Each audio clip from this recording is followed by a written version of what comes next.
महाराज जी, आप कहते हैं कि वृंदावन के दो स्वरूप हैं, भौतिक और एक भीतरी। सच्चिदानंद स्वरूप, नयो ने नव रंग नयो रस।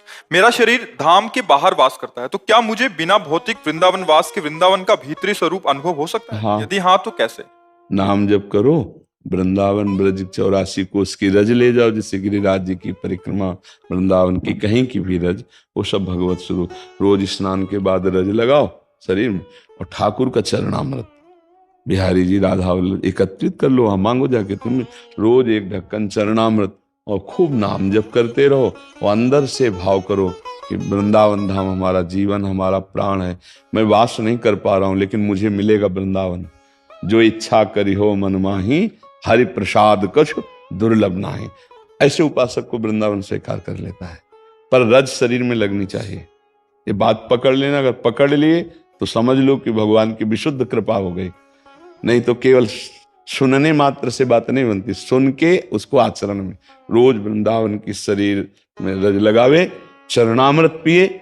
चरणामृत बहुत सामर्थ्यशाली है, समझ नहीं पा रहे लोग। अकाल मृत्यु हरणम सर्व व्याधि विनाशनम, श्री कृष्ण पादोदकम पीत्वा पुनर्जन्म न विद्यते। रोज चरणामृत पान करने वाला भगवत प्राप्त हो जाएगा। नाम जप क्या भगवान का अमृत है, नामामृत, चरणामृत।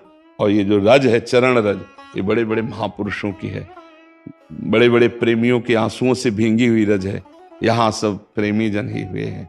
कोई विरहाग्नि से अश्रु प्रवाह, कोई आनंद में प्रफुल्लित होकर अश्रु प्रवाह, और महापुरुषों की चरण रज और प्रिया प्रीतम खेलते हैं इसी रज में। तो वो रज हमारे शरीर से लगी हुई, और जिह्वा में राधा राधा राधा, और आश्रय कि मुझे जरूर वृंदावन मिलेगा। आशा, ये आशा पक्की, तो चाहे जहां शरीर छोड़े वो वृंदावन को प्राप्त होगा। और कभी कभी जब समय मिले तो आ जाया करो वृंदावन। दर्शन कर गए और अपने सीसी कैमरा में भर ले गए, और रोज आ जाया करो। कैसे? भाव से। मान लो आधा घंटा सुबह सुबह उठ के बैठे, अब हम वृंदावन पहुंचे, परिक्रमा मार्ग को प्रणाम किया, पूरी परिक्रमा दी, अब यमुना जी में आचमन किया, अब बिहारी जी के दर्शन करने 10-15 मिनट में पूरा सब हो जाएगा। रोज परिक्रमा हो जाएगी, रोज दर्शन हो जाएगा। और अमुक जगह गए, फिर उनके संत को प्रणाम किया, फिर वो हमारी तरफ देखे, फिर पूरा मन से जैसे।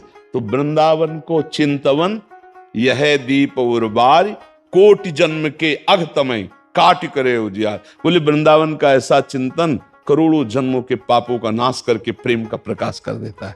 समझ गए? और जब प्रेम का प्रकाश होता है तो चिदानंद वृंदावन आंखों में झलकता है। चाहे वो अमेरिका में रहे, चाहे वो हॉलैंड में रहे, चाहे जहां रहे, वो वृंदावन कोई जड़ देश थोड़ी है, जहां चैतन्य घन वृंदावन प्रकाशित हुआ। तो भगवत रसिक जी महाराज कह रहे हैं, हमारे उर वृंदावन और माया काल जहां नहीं व्यापे, जहां रसिक सिर मोर, हमारे उर वृंदावन। यही प्रकाशित हो जाएगा वृंदावन। समझ रहे? हाँ, खूब नाम जप करो, रज लगाओ, चरणामृत पियो, और भगवद आश्रित होकर कर्तव्य कर्म करो।